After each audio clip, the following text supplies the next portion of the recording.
नमस्कार, capital TV का खास शो सबसे बड़ा सवाल देख रहे हैं आप। मैं हूं आपके साथ पूजा। नारी शक्ति वंदन अधिनियम आखिरकार संसद के दोनों सदनों से पास हो ही गया, जो मोदी सरकार की बहुत बड़ी जीत है। इसके साथ ही लोकसभा और विधानसभाओं में महिलाओं को 33% आरक्षण दिए जाने का रास्ता भी साफ हो गया है और विपक्ष महिला आरक्षण बिल पर पूरी तरह से बंट गया है। मोदी सरकार के हाथ एक और बड़ा चुनावी हथियार हाथ लगा है।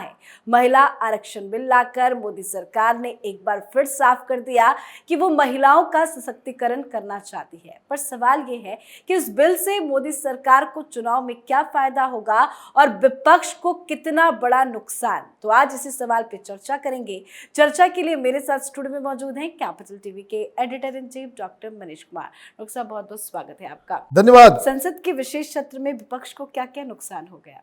देखिए, मुझे तो विपक्ष नजर ही नहीं आ रहा।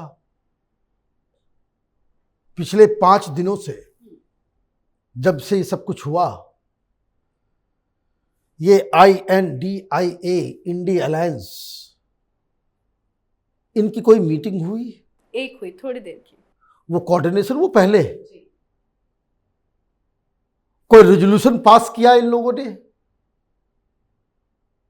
बीजेपी सरकार तो आई कि भाई वुमेन रिजर्वेशन बिल हम लेकर के आ रहे हैं, लेकिन आपने कोई प्रेस कॉन्फ्रेंस करके देश को बताया कि अपोजिशन क्या चाह रहा है, क्या एकजुट है भी या नहीं है? तो सबसे बड़ी कामयाबी प्रधानमंत्री मोदी की ये रही कि इतने ऐतिहासिक मौके पे जो पूरी दुनिया में इसका डंका बज रहा है कि हिंदुस्तान की डेमोक्रेसी तमाम बाकी मॉडर्न डेमोक्रेसीज में एक स्टेप आगे निकल गई है। क्या आप महिलाओं को इस तरीके से आप देखिए, पहली बार कोई महिला वाइस प्रेसिडेंट बनी है यूएसए में। 1776 से चल रहा है उनकी डेमोक्रेसी, कहते ओल्डेस्ट डेमोक्रेसी है। तो आप ये देखिए कि किस तरीके से ये रिप्रेजेंटेशन का जो खेल हुआ है, इतना ऐतिहासिक काम हुआ। विपक्ष की तरफ से कोई यूनाइटेड स्टैंड सामने नहीं आया, और वो जाने दीजिए, बड़े बड़े नेता गायब हो गए, गुम हो गए। पिछले 5 दिनों में ममता बनर्जी कहीं नजर आई? महिला लीडर है। अगर विपक्ष में अकल होता तो सोनिया गांधी, ममता बनर्जी दिल्ली में प्रेस कॉन्फ्रेंस करती। समर्थन दे रहे थे तो समर्थन का भी तरीका अलग होता, लेकिन टीएमसी पार्टी अलग, कांग्रेस पार्टी अलग। राहुल गांधी आकर के और उन्होंने बता दिया कि हम किस तरीके से बाकी और पार्टियों से अलग है। उन्होंने कह दिया कि भाई वुमेन रिजर्वेशन उतना जरूरी नहीं है, जरूरी क्या है? Caste census. ओबीसी जोड़ो, ओबीसी के नाम से, कास्ट सेंसस के नाम से डरते क्यों हो? ये सब बकवास करके वो निकल गए। आपने केजरीवाल को सुना? हर बात में आकर के बैठ जाता था मीडिया में। एक स्कूल खोलने के लिए जाता है, उद्घाटन करने जाता है, 4-5 क्लासरूम उसमें रंग रोगन करता है, उसकी तस्वीर लेकर के मीडिया में बैठ जाता है, प्रेस कॉन्फ्रेंस करके भाई दुनिया का सबसे बेस्ट स्कूल बना दिया मैंने। और इतना बड़ा काम हो रहा है कि प्रेस कॉन्फ्रेंस नहीं। कहां है उद्धव ठाकरे? पता ही नहीं चल पा रहा है कि उद्धव ठाकरे की पार्टी की क्या स्टैंड रहा, कहां रहा, नहीं रहा। अभी 5 दिनों में ये सारे तुर्रम कहां? भाई शरद पवार कहां? कोई नजर ही नहीं आ रहा। नीतीश कुमार भी गायब। नीतीश कुमार को तो पता नहीं क्या हो गया। अगर इनको इस मुद्दे पे राजनीति करनी थी, कुछ फायदा उठाना था जी, तो दिल्ली में बड़े बड़े लीडर्स की एक प्रेस कॉन्फ्रेंस करनी थी। आप एकजुट नहीं हो पाए। ये सबसे बड़ा अचीवमेंट प्रधानमंत्री मोदी का इस मुद्दे को लेकर के है। और ये प्रधानमंत्री मोदी कम या आपस में, ये जो कई सारे प्रधानमंत्री, अब सुना कि नीतीश कुमार, अब आर्टिकल छप रहा है, Nitish Kumar is the most prominent prime ministerial candidate from INDIA। छापना चालू कर दिया लोगों ने कि सबसे प्रबल उम्मीदवार प्रधानमंत्री के पद के लिए अपोजिशन की तरफ से वो नीतीश कुमार होंगे। लालू यादव, मेरा वीडियो आया, वहां वो गाना वाना सुन रहे हैं, डांस देख रहे हैं। लालू यादव की स्टोरी, उस तरह के वीडियोस आते ही सुप्रीम कोर्ट की साख जो है वो रसातल में जाती है। क्या आपकी वजह से एक अपराधी जिसको जेल के अंदर होना चाहिए, वो हिंदुस्तान के पूरे सिस्टम, न्यायिक व्यवस्था के ऊपर वो मौकरी कर रहा है, चेहरे पे तमाचा मार रहा है जुडिशरी के।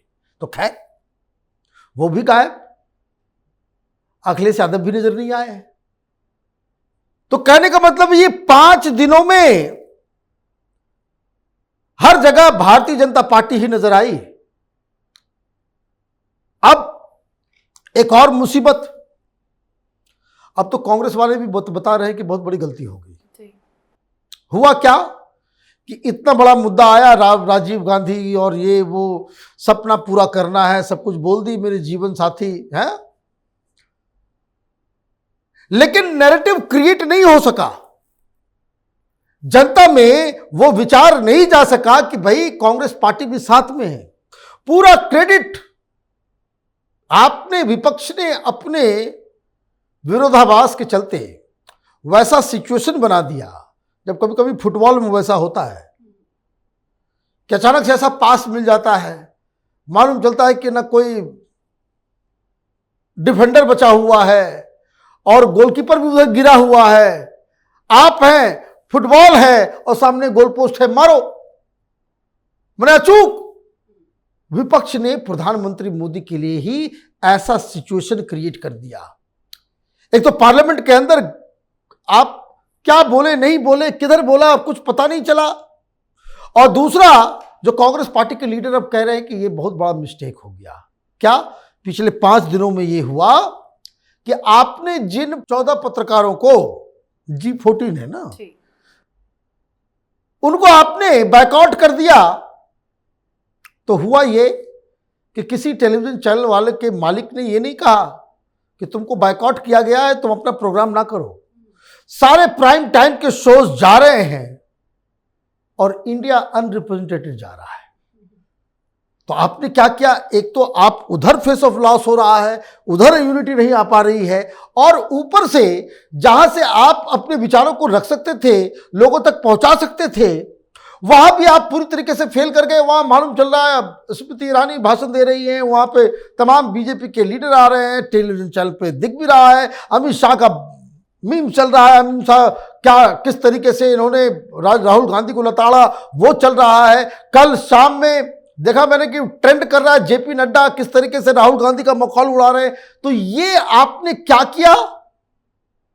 कुल्हाड़ी रखी हुई थी, वो कुल्हाड़ी पैर पे नहीं मारा, पैर जाकर के कुल्हाड़ी में मार दिया आपने, और उसके बाद कहोगे कि भाई हमें जो है कोई पूछता नहीं है, मीडिया में हमें दिखाया नहीं जाता, विपक्ष कमजोर है। जवाहरलाल नेहरू कह के गए थे कि विपक्ष जो है मजबूत होना चाहिए। भाई कैसे मजबूत होगा?